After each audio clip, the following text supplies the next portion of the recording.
Good morning everyone. Seventh के हिंदी में हमने लास्ट टाइम पोएम पढ़ी थी। आज हम चैप्टर नंबर 2 देखेंगे जिसका नाम है हम भी बने महान। हमें कैसा बनना है? महान बनना है। सीधे साधे कार्य एवं घटनाओं में कर्तव्य पालन, प्रामाणिकता, मानवता, अविरत अभ्यास आदि तत्व जुड़ने पर कार्य और कर्ता दोनों की गरिमा और महिमा बढ़ जाती है।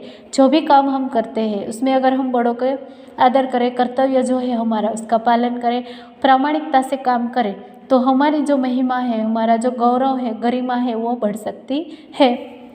प्रस्तुत इकाई में स्वामी विवेकानंद, गोपाल कृष्ण गोखले, सचिन तेंदुलकर और हिजरत अली के जीवन से जुड़े कुछ प्रसंग दिए गए हैं। यहाँ पे हमें कोई जो महानुभाव है जिसके बारे में हमें थोड़े थोड़े उसके जो जीवन के जो प्रसंग है उसे दिए गए हैं, जिनमें उनकी महानता के कुछ बुनियादी गुण दर्शित होते हैं। इसके अंदर उसकी महानता जो है वो दिखाई देती है। यही गुण हमारे जीवन के लिए प्रेरणा पीयूष है। ऐसे गुणों को अपना कर हम भी महान बन सकते हैं। जो गुण महानुभाव में थे वही गुण अगर हम अपनाएं तो हम भी महान बन सकते हैं। सबसे पहले है कर्तव्य। मेले में सब खिलौने ले रहे थे, तब नरेंद्र नामक एक लड़के ने 2 रुपये का एक शिवलिंग खरीदा। मेला था, मेला यानी कि फेयर। तो जो मेला है इसके अंदर सभी लोग, जो सभी बच्चे हैं वो क्या कर रहे थे? खिलौने ले रहे थे। तब नरेंद्र नाम का एक लड़का जो है उसने भी एक शिवलिंग खरीदी। अब भी उसके पास एक चवन्नी बची थी। चवन्नी यानी कि उस टाइम का जो रुपया है, उस टाइम का जो पैसे है वो, तो एक चवन्नी जो है वो उसके पास रह गई थी। एक लड़के को रोते देखकर नरेंद्र ने उससे पूछा। वहाँ पे एक लड़का जो है वो रो रहा था, तो नरेंद्र ने उसके पास जाके पूछा, क्यों रो रहा है? तुम क्यों रो रहे हो? लड़के ने कहा, मेरे पास एक चवन्नी थी, कहीं गिर गई। मेरे पास एक चवन्नी थी जो यहाँ कहीं पे गिर गई है, मुझसे खो गई है। अब मेरी माँ मुझे बहुत पीटेगी। अगर मेरे पास चवन्नी नहीं देखेगी तो मेरी माँ जो है वो मुझे बहुत ही मारेगी, पीटेगी। कोई बात नहीं, यह लो चवन्नी, कहकर नरेंद्र ने अपनी चवन्नी उसे दे दी और आगे बढ़ गया। तो नरेंद्र जो है उसने क्या किया कि उसके पास जो एक बची हुई चवन्नी थी वो नरेंद्र ने उस बच्चे को दे दी कि ये लो, और वो फिर आगे बढ़ जाता है। अभी नरेंद्र कुछ दूर ही गया था कि अपने सामने एक मोटर आती दिखाई दी। थोड़े आगे गया तो उसे एक मोटर दिखाई दी, एक कार दिखाई दी। एक छोटा सा बच्चा उस मोटर से बिल्कुल बेखबर चला जा रहा था। एक छोटा सा बच्चा जो है उसे पता नहीं था कि ये मोटर जो है वो मेरी ओर आ रही, और वो बेखबर यानी कि पता ना होना, उसे पता भी नहीं था और वो चल रहा था। नरेंद्र ने झपट कर उस बालक को खींच लिया। फटाफट से उसने जो बालक है उसे खींच लिया। एक पल की देरी होती तो वह बालक मोटर के नीचे आ जाता। अगर थोड़ी सी भी जो देर करता नरेंद्र तो वो जो बालक है वो मोटर के नीचे आ जाता, उसका एक्सीडेंट हो जाता। इस झपटने की क्रिया में नरेंद्र के हाथ से शिवलिंग छूटकर गिर गया और टूट गया। जैसे ही वो बच्चे को बचाने गया तो फटाफट में ही उसके हाथ से जो शिवलिंग है वो गिर जाती है, वो टूट जाती है। इस दौरान इकट्ठे हुए लोगों में से किसी ने कहा, बेचारे का नुकसान हो गया, कितने चाव से खरीदा था शिवलिंग। मतलब कि वहाँ जो लोग इकट्ठे हुए थे उन्होंने वो जो है वो बात करने लगे कि बेचारे का शिवलिंग जो है वो टूट गया है। यह सुनते ही नरेंद्र ने कहा, इससे क्या, इस बालक की जान बचाना मेरा पहला कर्तव्य है।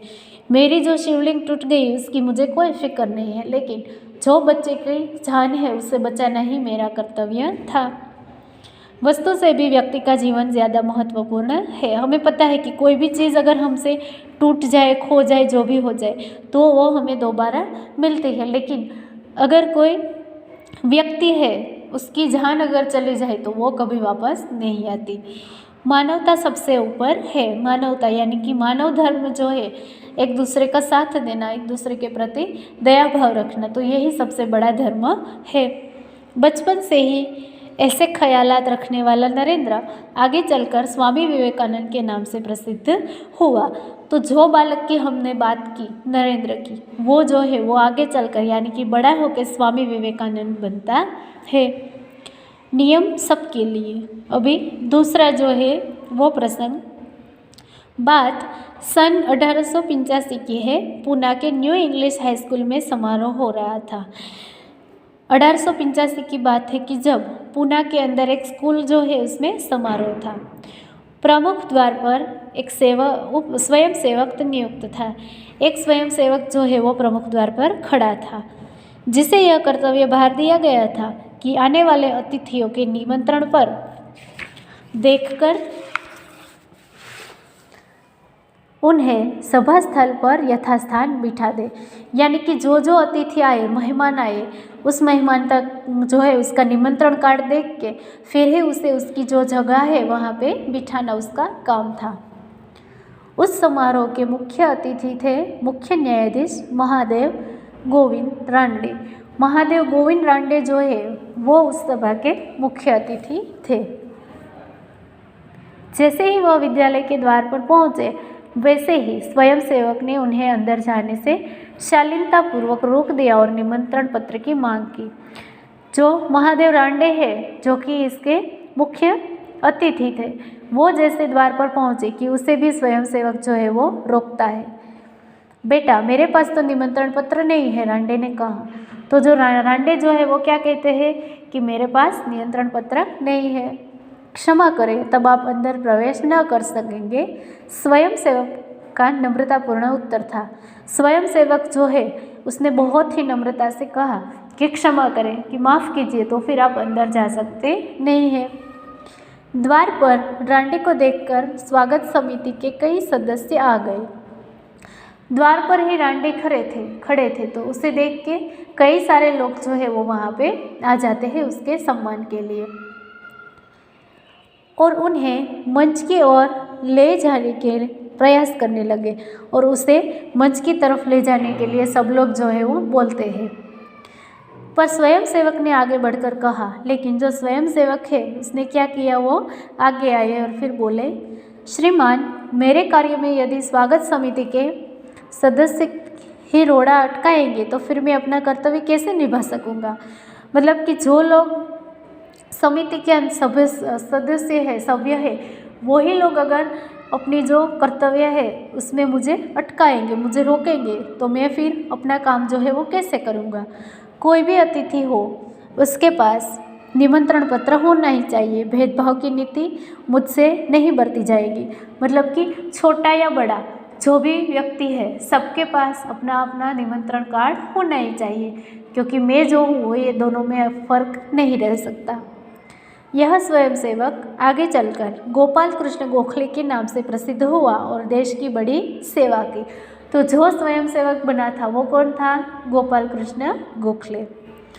उसके बाद है सफलता का रहस्य, प्रसंग नंबर 3। अंडर 14 क्रिकेट टीम के कप्तान के रूप में एक लड़का अपनी टीम के साथ क्रिकेट मैच खेलने के लिए अहमदाबाद में गया था। अहमदाबाद के अंदर अंडर 14 क्रिकेट टीम नाम की जो टीम है वो खेलने गई, तो उसके अंदर उसका कप्तान जो है वो एक लड़का था, वो भी गया। उसकी टीम 5 स्टार होटल में ठहरी थी। पूरी टीम जो है वो कहाँ थी? 5 स्टार होटल में। सुबह उठते ही पूरी टीम कोच मैनेजर के साथ अल्पाहार के लिए तैयार थी। अल्पाहार यानी अल्प आहार, सुबह के टाइम पे जो हम ब्रेकफास्ट करते हैं वो लेने के लिए सभी लोग जो है वो तैयार हो रहे थे। एकमात्र कप्तान नहीं दिखाई दे रहा था। जो कप्तान था वो लड़का ही इसमें नहीं था। उसे ढूंढने के लिए पूरी टीम लग गई, पर वह नहीं मिला। उसे ढूंढने के लिए सभी लोग जो है उसे ढूंढने लगते हैं, लेकिन वो कहीं मिलता नहीं है। बाद में किसी ने जाकर उसके कमरे की गैलरी में देखा तो वह एक हाथ में गेंद फेंक रहा था और जो ही गेंद दीवार से टकरा कर वापस आती थी तो दूसरे हाथ से बल्ले से गेंद को खेल रहा था। तो जो गैलरी है उसके अंदर वो लड़का जो है, जो कप्तान है, वो गेंद से खेल रहा था, यानी कि प्रैक्टिस कर रहा था। साथी खिलाड़ी टीम में शामिल होने पर ही संतुष्ट थे, लेकिन वह कप्तान होकर भी सारी रात अपने काम अभ्यास करता रहा। साथी खिलाड़ी जो जो शामिल थे वो सभी क्या कर रहे थे, सिर्फ टीम में समाविष्ट थे इसलिए वो खुश थे। लेकिन जो इसका कप्तान है वो क्या करता है, पूरी रात अपनी प्रैक्टिस करता रहता है, अभ्यास करता रहता है। उसका अभ्यास एवं क्रिकेट के प्रति लगाव देखकर कोच, मैनेजर और सभी साथी खिलाड़ी दंग रह गए। दंग रहना यानी आश्चर्य होना।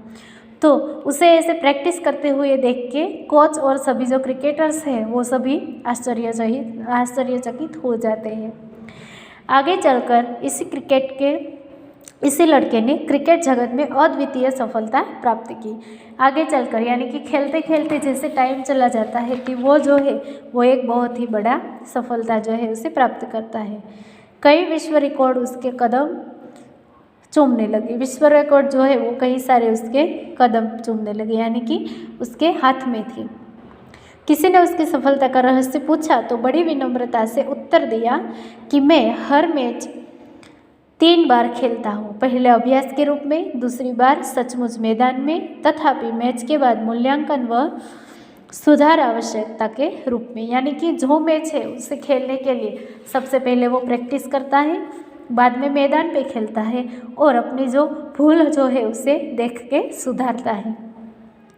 यह लड़का कोई और नहीं, क्रिकेटर की दुनिया में सफलता के नित नए कीर्तिमान स्थापित करने वाला हमारा सचिन रमेश तेंदुलकर है। सचमुच एकाग्रता, अविरत अभ्यास, कठोर परिश्रम एवं लगन ही सफलता के आधार है। अगर हमें सफलता प्राप्त करनी है तो हमें एकाग्रता होनी चाहिए, यानी कि जो है वो एकदम ध्यान से खेलना या फिर प्रैक्टिस करना, अविरत अभ्यास चालू ही रखना प्रैक्टिस, कठोर परिश्रम यानी कि मेहनत करना। उसके बाद है प्रामाणिकता। एक दिन हज़रत अली राज के खजाने की जांच करने गए। हज़रत अली जो है वो अपने राज के जो खजाने हैं उसकी जांच करने जाते हैं। काम करते करते अंधेरा हो गया। काम जो है वो करते ही उसको अंधेरा हो जाता है। मोमबत्ती जलाई गई। मोमबत्ती जो है वो भी वहाँ पे जलाई जाती है। थोड़ी देर बाद 2 सरदार अपनी निजी काम के लिए उसके पास आए। थोड़ी देर के बाद 2 जो सरदार थे वो निजी काम यानी कि खुद का काम, तो अपना खुद का काम के लिए वो लोग वहाँ पे आते थे।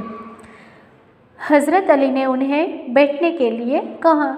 उनने क्या किया कि जो 2 सरदार जो आए थे उसे बोला कि आप लोग यहाँ पे बैठे। हिसाब की जांच पड़ताल पूरी हुई। हिसाब जो है उसकी जांच और पड़ताल, उसकी जो जांच जो है वो और उसका हिसाब जो है वो पूरा हो गया। हज़रत ने मोमबत्ती बुझा दी और मेज़ के खाने में से दूसरी मोमबत्ती निकाल कर जला दी। पहले जो मोमबत्ती थी उसे काम पूरा होते ही बुझा देते हैं और दूसरी मोमबत्ती जो है उसे जलाते हैं। सरदारों को यह देखकर बड़ा आश्चर्य हुआ। दोनों सरदार जो है उसे आश्चर्य हुआ कि मोमबत्ती तो सेम ही है, तो पहली वाली क्यों बुझाई। हज़रत अली ने एक मोमबत्ती बुझाकर दूसरी क्यों जलाई, यह सरदार न समझ सके। एक सरदार ने बड़ी नम्रता से हज़रत अली से पूछा। हज़रत अली बोले, भाई अब तक मैं राजकाम का काम करता था, इसलिए राज की मोमबत्ती जला के रखी थी। अब निजी काम शुरू हुआ है इसलिए मैंने अपनी मोमबत्ती जला दी, नहीं तो मैं चोर या हरामखोर कहलाता। यानी कि दूसरे जो व्यक्ति है उसकी चीज़ें हड़पना नहीं, दूसरे की चीज़ों का उपयोग नहीं करना। तो राज का काम था इसीलिए राज की मोमबत्ती यूज़ की, और अभी खुद का काम है इसलिए खुद की मोमबत्ती। हर एक आदमी की चोरी और हरामखोरी से बचकर चलना चाहिए, चाहे वह अमीर हो या फ़कीर। देखने में तो यह बात बहुत छोटी सी लगती है, पर है बड़े महत्व की। अब हम आज़ाद हो गए हैं। राजकाज का काम तभी अच्छी तरह से चल सकता है जब लोगों में इस तरह की प्रामाणिकता हो। हमारे पुरखों ने कहा है, माँ गृधः कस्यचिद् धनम, किसी के धन माल की लालसा मत करो। यह मनुष्य के लिए सबसे बड़ी सीख है। किसी का धन जो है उसे अपना कहना, यही बहुत बड़ा जो है वो गर्व है। अभी अभ्यास के अंदर प्रश्न नंबर 1, निम्नलिखित प्रश्नों के उत्तर दीजिए। बच्चे को बचाने में देरी होती तो क्या होता। नरेंद्र ने जो बच्चे को बचाया था उसमें अगर देर होती तो क्या होता, तो बच्चा जो है वो जो मोटर कार है उसके नीचे आ जाता। दूसरों की जान बचाना हमारा कर्तव्य है। आप और किन बातों को अपना कर्तव्य समझते हैं? दूसरों की जान बचाना हमारा कर्तव्य है। इससे अलावा ऐसी कौन कौन सी बातें हैं जिसे आप करना चाहेंगे? मुख्य अतिथि को द्वार पर ही रोक देना सही था, क्यों? जो मुख्य अतिथि है उसे द्वार पर ही खड़ा रखा, तो वो सही बात है या गलत, वो आपको लिखना है। उसके बाद है, आपको कहाँ कहाँ पर भेदभाव की नीतियाँ दिखाई देती है? कौन कौन सी जगह ऐसी है कि जहाँ पे भेदभाव होता है, या फिर कौन कौन सी बातें ऐसी हैं? सफल होने के लिए हमें क्या करना चाहिए? अगर हमें सफल व्यक्ति बनना है तो हम क्या करेंगे? आप किसको प्रामाणिक इंसान कहते हो? प्रामाणिक इंसान किसे कहते हैं उसके बारे में लिखना है। तो ये जो सभी प्रश्न है उसके उत्तर आपको पूरे जो प्रसंग है वो पढ़ के उसमें से देख के लिखने हैं। प्रश्न नंबर 2, आपने कोई घटना या प्रसंग सुना हो या पढ़ा हो, उस कक्षा में कहिए। कक्षा में प्रस्तुत की गई घटना या प्रसंग में से किसी एक को अपनी भाषा में लिखिए। प्रश्न नंबर 3, चर्चा कीजिए। यदि पक्षी बोल पाते तो पेड़ों की कटाई के विषय में वे आपसे क्या कहते? पक्षी अगर बोलते तो वो पेड़ों के लिए क्या बोलते, उसके बारे में आपको लिखना है। उसके बाद है, यदि धरती बोल पाती तो मनुष्य के बारे में ईश्वर से क्या शिकायत करती, उसके बारे में लिखना है। प्रश्न 4, निम्नलिखित परिच्छेद को पढ़िए और लिखिए। किसी ने स्वामी विवेकानंद से पूछा, सब कुछ खोने पर भी मनुष्य के पास क्या होना ज़रूरी है? स्वामी विवेकानंद ने कहा, उस उम्मीद का होना ज़रूरी है जिसके बलबूते पर हम खोया हुआ कुछ वापस पा सके। तो ये जो परिच्छेद है, पैराग्राफ है, उसे आपको फिर से लिखना है। निम्नलिखित परिच्छेदों में उचित विराम चिन्ह लगाकर लिखिए। इसके अंदर कहाँ पे कोमा आएगा, कहाँ पे क्वेश्चन मार्क आएगा, वो आपको लिखना है। स्वाध्याय प्रश्न 1, निम्नलिखित प्रश्नों के उत्तर 1-2 वाक्य में लिखिए। लड़के ने रोने का क्या कारण बताया?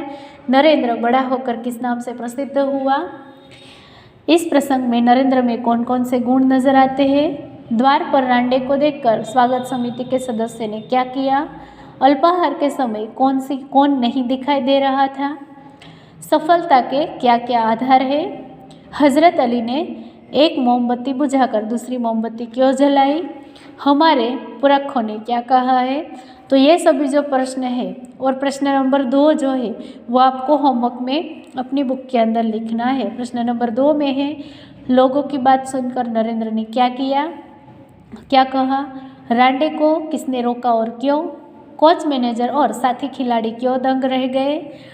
राजकाज का काम कैसे अच्छी तरह से चल सकता है? फिर है, उचित विकल्प के सामने गोला जो है उसके अंदर राउंड कीजिए। नरेंद्र ने लड़के को क्या दिया? अठन्नी, शिवलिंग, चवन्नी या रुपया? तो चवन्नी। समारोह के मुख्य अतिथि कौन थे? हजरत अली, गोपाल कृष्ण गोखले, स्वामी विवेकानंद या महादेव कोविंद? तो महादेव कोविंद थे।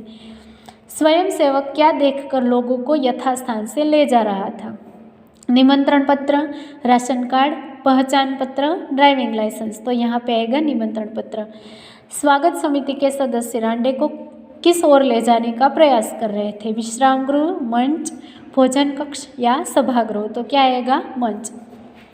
किसे ढूंढने के लिए पूरी टीम लग गई? कोच को, कप्तान, मैनेजर या डॉक्टर? तो इसके अंदर आएगा कप्तान।